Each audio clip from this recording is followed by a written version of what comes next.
Hey girl, welcome to my channel. My name is Jasmine if you are new, and if you're not, hey girl, hey, it's good to see you again. Today I was going to do something a little different. It'll be another one of those sit down chit chats, but I wanted to tell y'all how I went from dating to married in a year. Yes, and I also want to kind of talk about my faith journey through that time and just the things that the Lord revealed while I was waiting, even just to meet my husband. So I'll kind of start from the beginning. When I was in high school, I had a dream about a boy named Caleb. There's so much more to the dream that I won't share in this video, but I truly believe that the Lord has always spoken to me through my dreams. Even to this day, I'm still a dreamer. Yeah, so when I was in high school, I had a dream about a little boy named Caleb. Why would I have a dream about a son named Caleb? I don't know a Caleb. I don't understand what the significance of that name would mean to me in my life. So fast forward to 2020, I had a conversation with my mom, and we were just talking, and out of the blue, I said, by the end of next year, I'm gonna be married. And she said, okay. There was really no question behind it, but there was just so much faith and assurance in my statement that I think we just left it at that. So fast forward again to October of 2020. That's actually when I met my husband.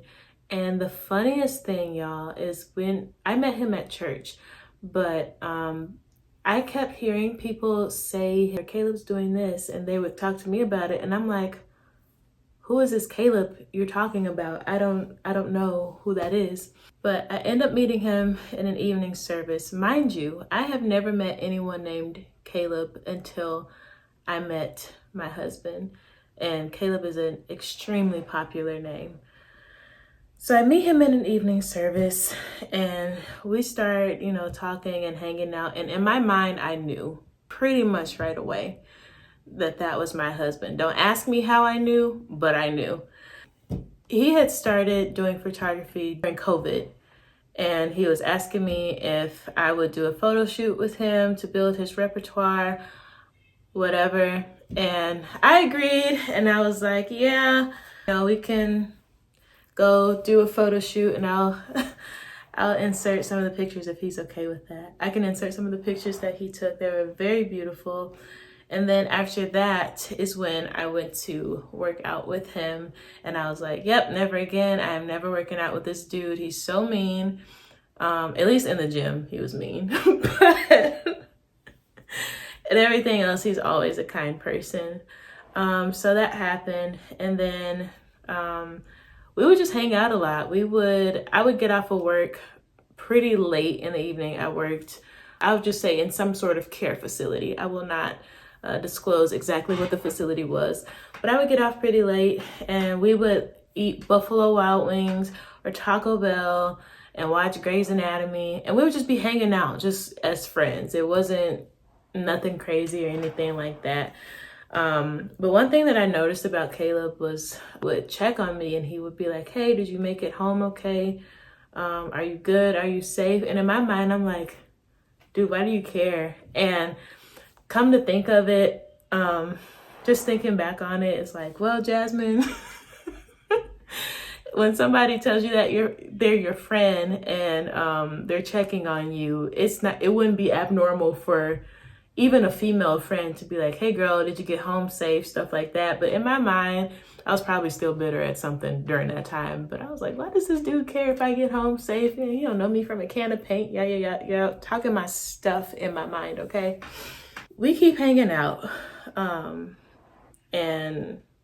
we talk as friends, and, he tells me a little bit more about him. Of course, I'm telling him a little bit more about myself. And I just noticed that I'm super comfortable with this guy, and he's made it so easy for me to just share my heart with him. And I don't feel we were friends, okay? Like, we were initially friends. There was no initial let's date kind of thing. Like, no, initially we were friends for the first couple of months. So fast forward to December, December 23rd. I don't remember how he asked me on a date, but he asked me on a date, and I was like, sure. I don't remember my exact response, but I was like, yeah, you know, we can go out. And keep in mind, this is still kind of in the thick of COVID and masks and everything like that. So we go out to Olive Garden, and he brings flowers. He asked me, I don't remember how he phrased it, so charge my head, not my heart. He was like, I like what we're doing. I like hanging out with you. I want to pursue you as, you know, someone who I could potentially see being my wife. Y'all, I think in that moment I was so shook, because the way that he just went about it and the way he pursued me from then on was a complete game changer for me, because I have personally never seen anything like it. After he does that, we continue kind of seeing each other, you know. He's still bringing me flowers, and y'all, to this day, this man still brings me flowers.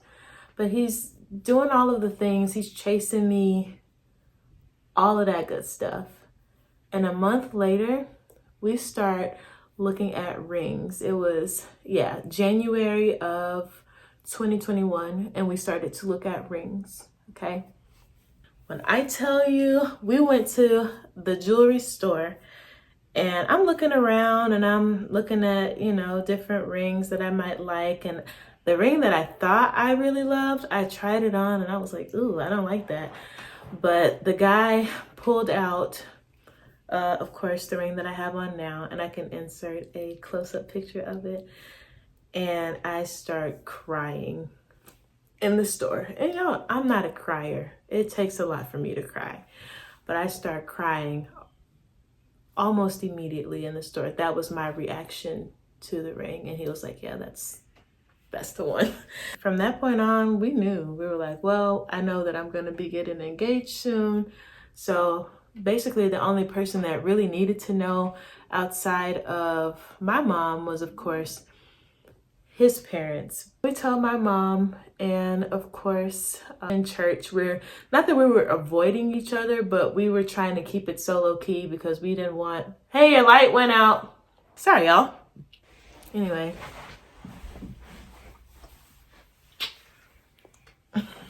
Lip. I'm keeping that in there. Yeah, we were kind of avoiding each other at church. And then I think my bishop had reached out to me, and he was asking me questions, and he was just like, baby, are you dating or something? And I was like, oh Lord, he's on to me. So Caleb went to him and was very forthcoming, and basically told him, hey, I'm interested in Jasmine. I like to pursue her. I've been pursuing her for about a month now. We wanted your blessing, kind of thing. Now, mind you, the bishop of the church has known me since I was a little girl. So he really took place and stepped in like as a huge influence in my life and a spiritual father. And, you know, of course, we still reverence him as such. So that was a big deal to not only me, but to both of us. So he goes to him, and they talk, and then he wants to talk to me, and I'm like, oh God, I'm so scared. I'm so scared to talk to this man. We have a talk, and he's asking me all of the hard questions, y'all. What makes you think you're ready? What makes you think it's this guy? Like, all of the hard questions, not necessarily trying to scare me away from it, but trying to see where my heart was. And I'm so glad that he did that.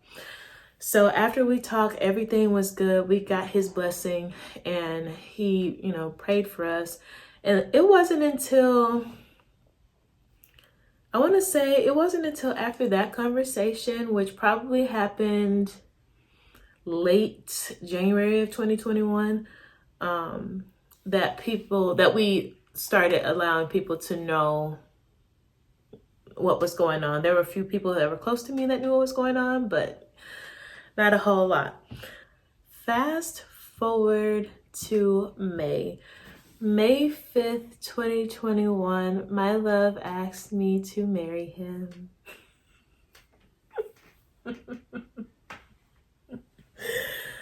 Oh, it was a great day. I knew it was coming and I knew it was happening that day. I did a journal entry and everything, and I was just like, he's gonna propose to me today. I just know it. I can feel it. Da da da da. Just girl, just doing the most.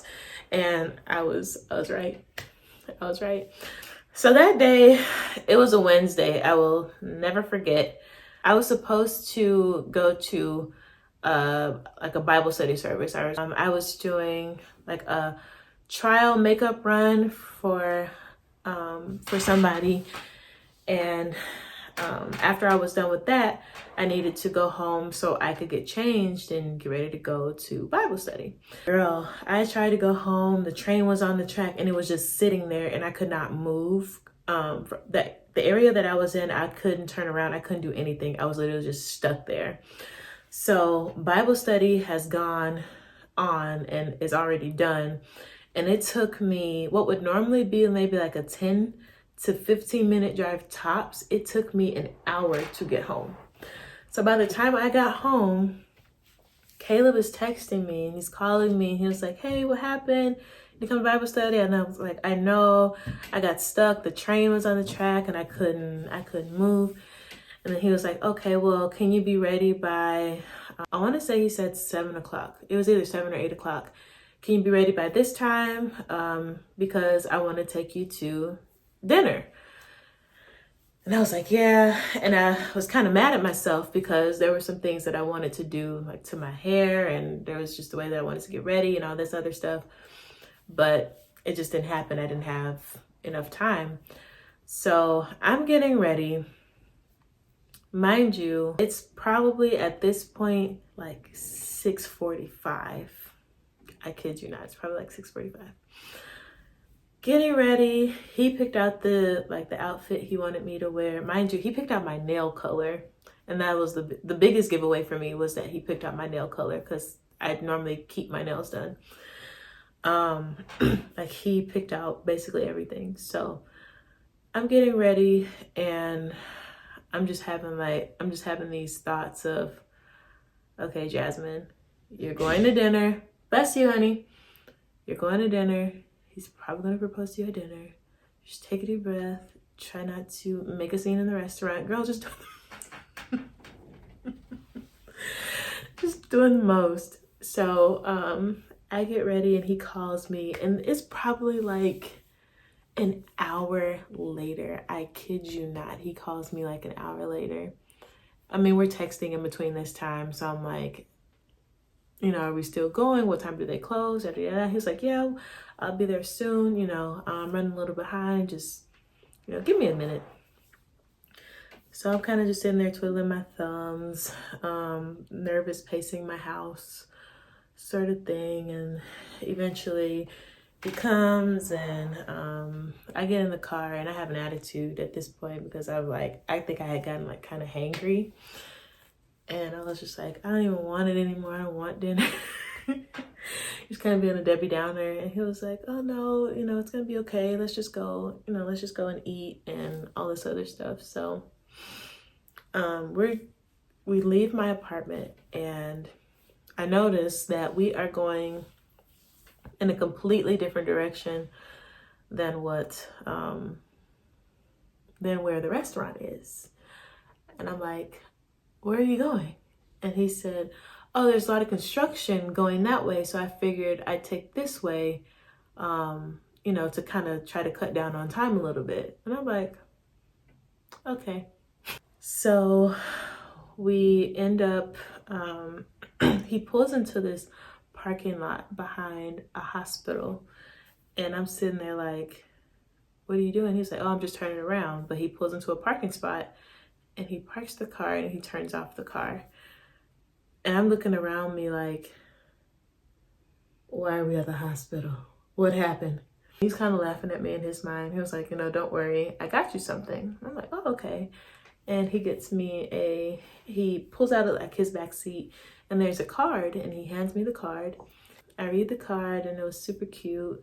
And on the at the bottom of it, he wrote something, and it was something to the effect of, I never knew what your favorite band was, but I think I might have one that you'll like, near some flowers on a bridge. Talking about a wedding band, right? So I'm sitting there kind of baffled, even though I knew it was happening. I just didn't know how it was happening. And we get out of the car, and I did not realize that this park is right across the street from this hospital that we were parked at. I had no clue.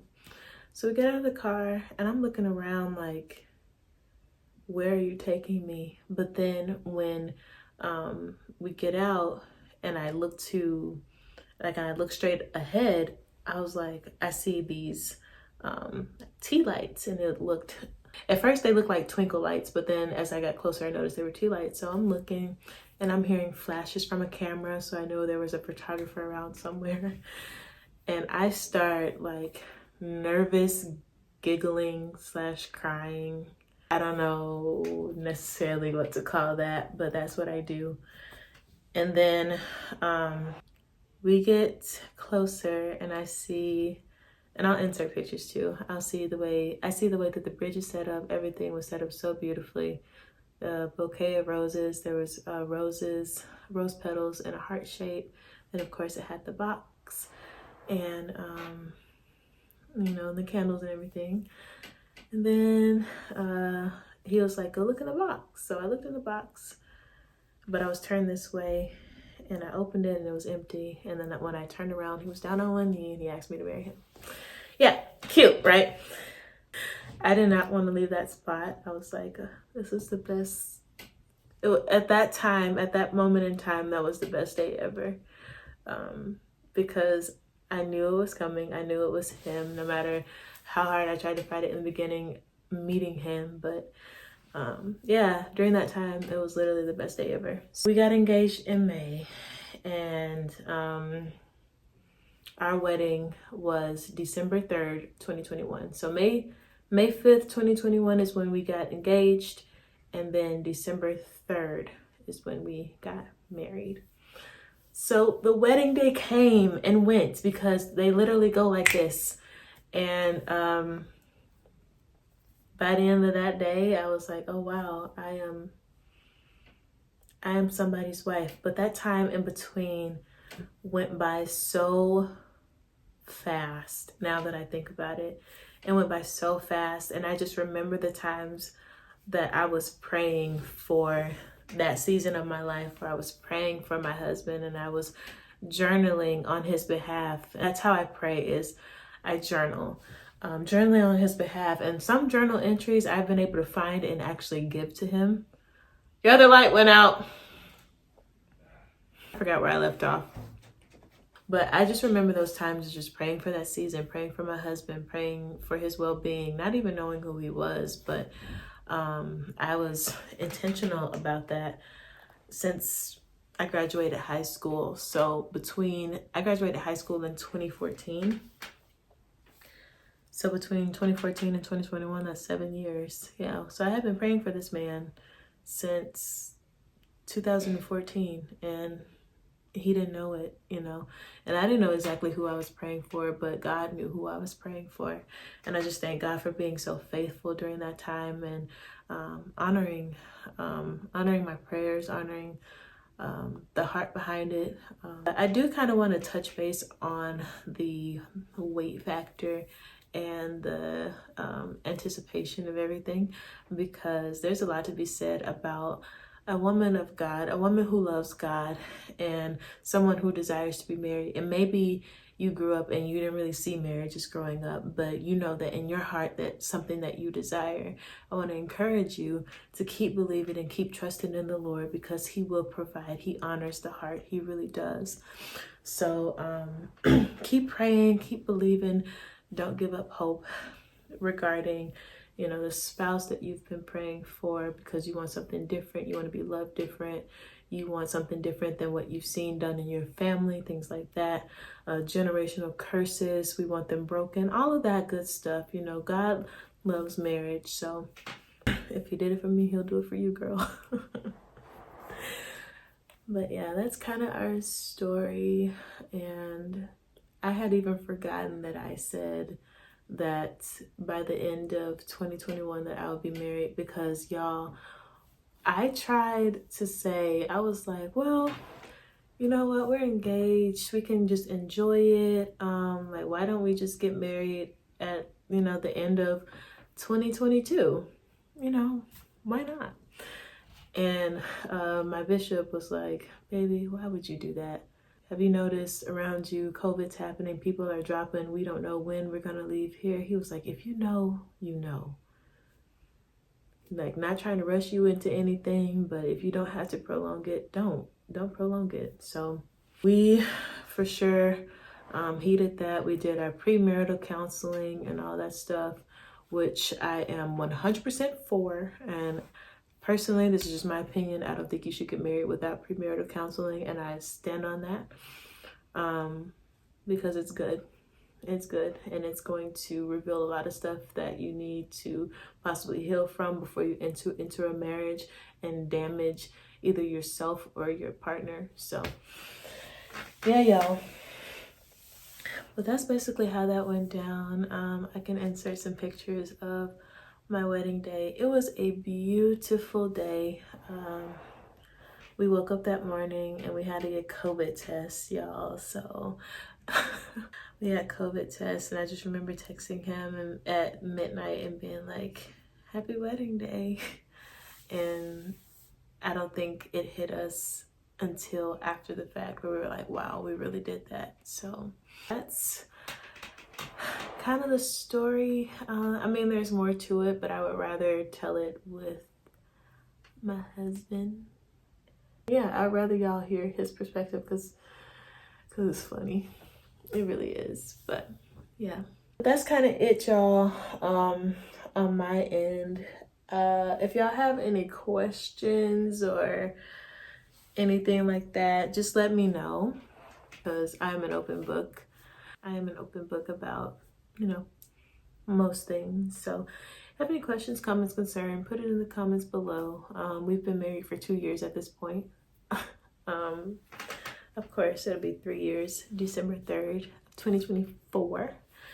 And yeah, I love that man with everything in me, and God has truly blessed me with someone who is faithful not only to him but to me as well. So yeah, y'all, that's gonna be it for this video. Thank you so much for tuning in and watching your girl. Thank you so much for hanging out with me. I hope you enjoyed this. I guess it's kind of a story time, huh? Yeah, I hope you enjoyed this story time. For more story times on just our love and more girl chit chats, let me know. I would be more than willing to make that happen for y'all. But until next time, I love you, I mean it, and I will see you soon. Bye.